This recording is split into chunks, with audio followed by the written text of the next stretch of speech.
Let's get this out of the way first. No, Rotten Tomatoes is not everything wrong with film criticism, nor is it the malevolent tool that's killing Hollywood. The root of all evils in the entertainment industry is not a review aggregate site, and everyone who places immense levels of importance on whether or not their favorite film is certified fresh needs to calm down. Rotten Tomatoes, like reviews themselves, are a tool for consumers to come to their own conclusions, and a way to get a very generalized view of the ongoing conversation surrounding the release of the moment. A film being decreed rotten due to its aggregate score will no more or less damage its reputation than if Siskel and Ebert gave it a thumbs down. This conversation will continue for some time, and we may never quantify the influence Rotten Tomatoes does or doesn't exert over film and movie-going audiences, but it's hard to deny that something people talk about as incessantly as this is clearly having some sort of impact. Related: no, Rotten Tomatoes didn't kill the 2017 box office. For the past year, Rotten Tomatoes has seen the harsh spotlight fall upon its practices, with studios blaming the site for flops like, and even Martin Scorsese claiming it was a force for bad, citing the divisive responses to Darren Aronofsky's as proof.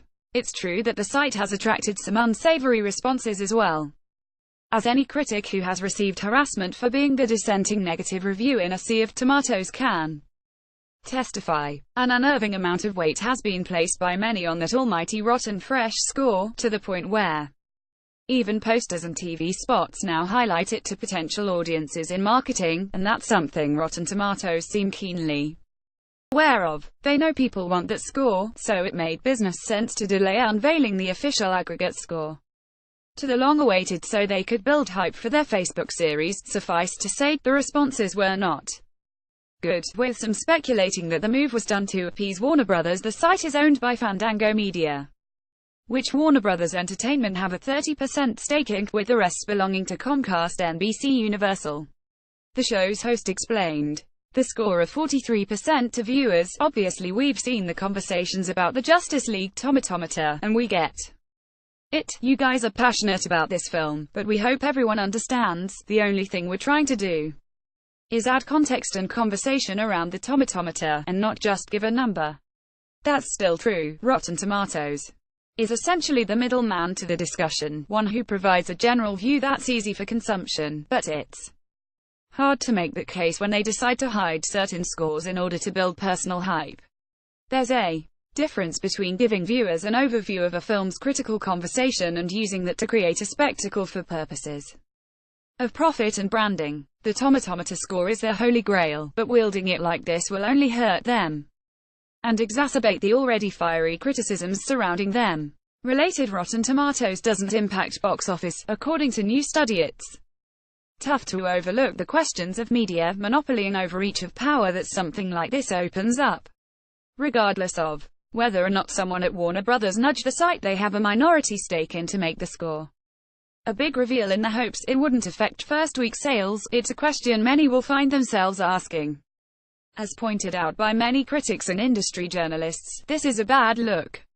How can an aggregate site like Rotten Tomatoes promise editorial objectivity to the critics linked to their service when questions of transparency continue to rear their heads? Opening weekend didn't go anywhere near as well as initially projected, with a $94 million actual gross across the weekend, the worst debut for any DCEU film. For a film whose budget has been rumored to be anything between $190 $300 million and beyond, that's bad news for Warner Brothers. Yet it's important to note that this probably would have happened regardless of whether the Rotten Tomatoes score was fresh or rotten. There are many other circumstances at play. Many fans still feel burned by the critical bombs of, and 2017 has been a disastrous time for the domestic box office across the board. Was only released a couple of weeks ago, and superhero fatigue is inevitable. Reviews can influence potential customers, but they can't force thousands of ticket sales for a blockbuster. Anything goes, particularly with the influence of the fluctuating international market, but the part Rotten Tomatoes plays in that probably won't be a major one, as much as they hoped it would be. Page 2 of 212.